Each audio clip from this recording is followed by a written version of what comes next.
ये 7082 इस 82 को भी हमने रिस्टोर किया है। भाई कस्टमर जो ना खर्चा वगैरह ही पूछते हैं कि भाई आप खर्चा बताएं कि बाइक जो रिस्टोर हो गई है और खर्चा कितना है बाइक के अंदर। मैक्सिमम मेरे हिसाब से इसमें ये दो बाइक मेरे पास आई थी रिस्टोर के लिए 7082। एक बाइक तो ये है और दूसरी बाइक वो पीछे खरीदी है। इन दोनों बाइकों को हमने रिस्टोर करना है। और जो पहली बाइक है इसके जो इंजन नंबर है और इसकी कंडीशन देखें, इस तरह की कंडीशन है ये। और इस बाइक को जो है हमने रिस्टोर करना है। इसके इंजन नंबर देखें, ये इसके इंजन नंबर है।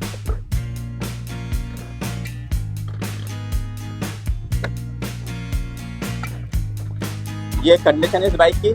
और इस बाइक के आपने इंजन नंबर भी देख लिए।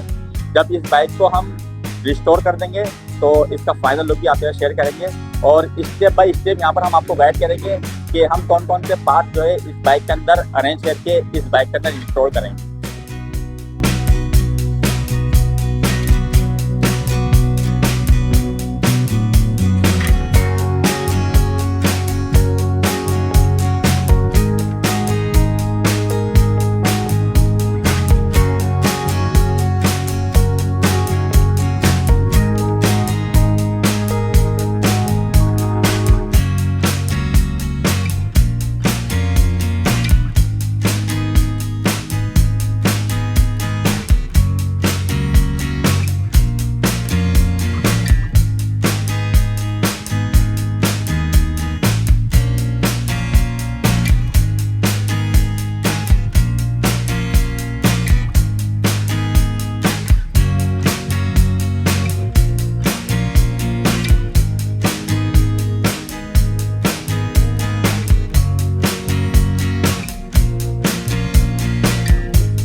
ये 7082 इस 82 को भी हमने रिस्टोर किया है, और जो पिछली 7082 हमने रिस्टोर की थी उसकी अगली शो के अंदर हमने थोड़ी सी चेंजिंग रखी हुई थी, उसके अंदर रिफ्लेक्टर हमने इंस्टॉल किए थे। यहाँ हमने मोनोग्राम हटा के मोनोग्राम की जगह हमने होंडा की बॉक्स लाइट हमने इसमें इंस्टॉल की है, क्योंकि कस्टमर की रिक्वायरमेंट थी। और अगला हिस्सा बिल्कुल हमने सिंपल रखा हुआ, रिफ्लेक्टर हमने इसके अगले हिस्से में नहीं दिए। और जो हमने पिछली 7082 रिस्टोर की थी, उसका जो इंजन था वो इंजन स्क्रू पर फिट हमने इसका इंजन रखा हुआ था, और ये 7082 जो है हमने जो इसका इंजन है वो हमने बोल्डो पे फिट इसका इंजन रखा हुआ है। और ये इस 7082 का फाइनल लुक है। और पिछली 7082 जो हमने रिस्टोर की थी, कस्टमर ने उसी शेप की हमसे ये 82 की डिमांड की थी कि आप बिल्कुल उसी शेप के अंदर मुझे 7082 जो है मेरी रिस्टोर करके दे। तो सेम थिंग बिल्कुल हमने उसी तरह इनको 7082 इनकी रिस्टोर करके दिए। ये उसामा साहब की ये बाइक है जो हमने इसको रिस्टोर की है, और इनकी बहुत ज़्यादा मेहनत है इस बाइक के अंदर। तो इस बाइक का इंजन नंबर भी हम आपको दोबारा शो कराते हैं, क्योंकि जब बिफोर कंडीशन में बाइक हमारे पास आती है तो उसका भी इंजन नंबर हम आपको शो कराते हैं, और जब आफ्टर हो जाती है बाइक तो हम उसका इंजन नंबर भी आपको शो कराते हैं। ये आफ्टर कंडीशन है इस बाइक की, और इस बाइक के ये इंजन नंबर है। इस बाइक को जो हमने रिस्टोर किया है, सीट वगैरह सब बिल्कुल इन्होंने सेम थिंग उसी 82 के लुक में हमसे मांगी है जो हमने पिछली 82 रिस्टोर की है। तो सीट वगैरह, इसके मोनोग्राम वगैरह, हर चीज़ उन्होंने बिल्कुल सेम थिंग उसी तरह की हमसे मांगी है। पिछली 7082 के अंदर जो हमने मडगार्ड इंस्टॉल किए थे वो सीडी के मडगार्ड थे, और बाद में फिर हमने उस बाइक के अंदर जेनिन शेप का मडगार्ड जो है वो इंस्टॉल कर दिया है। और अभी जो उसामा भाई ने हमसे शेप मांगा था ना गाड़ी का, तो बिल्कुल उसी तरह का लुक हमसे मांगा था जो हमने 7082 पिछली रिस्टोर की थी सीडी के मडगार्डों के साथ। तो हमने इनसे कहा था कि आप जेनिन शेप के मडगार्ड जो इस बाइक के अंदर इंस्टॉल कराएं, तो उन्होंने हमसे मना किया कि आप सीडी के मडगार्डों पर मुझे बाइक जो है ना रिस्टोर करके दें। ये उसामा साहब और वहाद साहब की ये बाइक है जो हमने रिस्टोर की है। तो ये दोनों भाई हैं, इन्होंने बड़ी मेहनत की इस बाइक के ऊपर। इनसे रिव्यू भी लेंगे हम कि इनको ये 7082 जो हमने रिस्टोर की है इनको ये कैसी लगी है। हाँ भाई, वाज भाई बताएं जरा। आपका भी बहुत शुक्रिया कि आपने हमने चीज चाहिए आपने वैसे ही प्रोवाइड करी, और वैसी ही मेहनत करके दिखाई जैसे हम आपसे चाहते थे। अच्छा, इसके अलावा उमैर भाई से हमारी जो रिक्वायर्ड चीज के अंदर कि रिम ऐसे हो, बस ऐसा हो, इंजन पे टंकी चाके ऐसे हो, लाइट ऐसी हो, मीटर ऐसा हो। जबकि उमैर भाई ने हमारे लिए बहुत भागदौड़ भी करी है कि चीज के लिए जो चीज हमें नहीं मिल पा रही थी इस गाड़ी की, वो चीजें खुद ढूंढ कर लाए। और हम इस बात पे तहे दिल से शुक्रिया अदा करते हैं कि उन्होंने हमारा भरपूर साथ दिया। तो हम जिस तरह का लुक हम अपनी गाड़ी में चाह रहे थे ना कि 82 का लुक उस तरीके का है, तो उमैर भाई की पिछली वीडियो की तरह जो हमने 82 देखी थी, सेम उसी तरह का लुक उमैर भाई ने हमें बना के दिया है। और हम उमैर भाई के वाकई बहुत मशहूर हैं इस चीज पे, उमैर भाई ने प्रॉपर काम करके और आज हमारा दिल खुश किया भाई। ये लुक है इस बाइक का फाइनल। और पिछली 7082 जो हमने रिस्टोर की थी उसका जो इंजन है हमने स्क्रू पर रखा था, और उसका इंजन पॉलिश पे हमने रखा हुआ था। तो यहाँ पर जो इनका इंजन है, इसका हेड मैंने सनग्लास पर रखा हुआ है, और जो चेम्बर के जो पीस हैं हमने इसको पॉलिश पर रखा हुआ है। और ये लुक है फाइनल इस बाइक का। बस इस बाइक के अंदर अगले पिछले मडगार्ड 7082 के शेप पे डल जाते हैं, और इसके अंदर हैंडल 7082 का, और इस समझे 7082 की अगर ये इंस्टॉल करवा लेते अपनी बाइक के अंदर तो इस बाइक का बिल्कुल फाइनल ये लुक हो जाता। लेकिन जो इन्होंने पिछली 7082 देखी थी तो उसी तरह का ये लुक मुझसे मांग रहे थे, तो हमने इनको बिल्कुल उसी तरह का लुक करके दिया है। ये 7082 के ओरिजिनल मडगार्ड भी इस बाइक के अंदर इंस्टॉल करवा सकते थे, लेकिन इनकी जो रिक्वायरमेंट थी उसके हिसाब से हमने इनको बाइक जो है इंस्टॉल करके दी। भाई कस्टमर जो ना खर्चा वगैरह ही पूछते हैं कि भाई आप खर्चा बताएं कि बाइक जो रिस्टोर हो गई है, और खर्चा कितना है बाइक के अंदर। मैक्सिमम मेरे हिसाब से इसमें 50 से 60 हज़ार से अबव खर्चा है। बाकी इंशाल्लाह हम अभी कैलकुलेट करेंगे तो एग्जैक्ट अमाउंट हमारे पास आ जाएगा कि हमारे एग्जैक्ट अमाउंट जिसकी रिस्टोरेशन में लगा है वो कितना लगा है। तो भाई ये खर्चा है इस बाइक के अंदर, और इससे कम बजट में भी बाइक मैं रिस्टोर कर देता हूँ, और जिस तरह की कस्टमर की रिक्वायरमेंट होती है फिर हम उसके हिसाब से ही बाइकें रिस्टोर करके देते हैं। तो अगर ये जेनिन 70 के ओरिजिनल शेप के मडगार्ड इस बाइक में इंस्टॉल करते हैं, खर्चा इनका और बढ़ जाता। ये 7082 जो हमने रिस्टोर किए इस बाइक के ऊपर हमारी पूरी टीम ने वर्क किया है, और ये बाइक आपको कैसी लगी ये कमेंट्स करके आप मुझे बताएंगे कि ये बाइक आपको कैसी लगी है। वीडियो अच्छी लगे तो वीडियो को लाइक करें, सब्सक्राइब करें। मिलते हैं अगली वीडियो में। शब्बा के खुदा हाफिज़। बहुत शुक्रिया मेरे भाई, बहुत शुक्रिया मेरे भाई।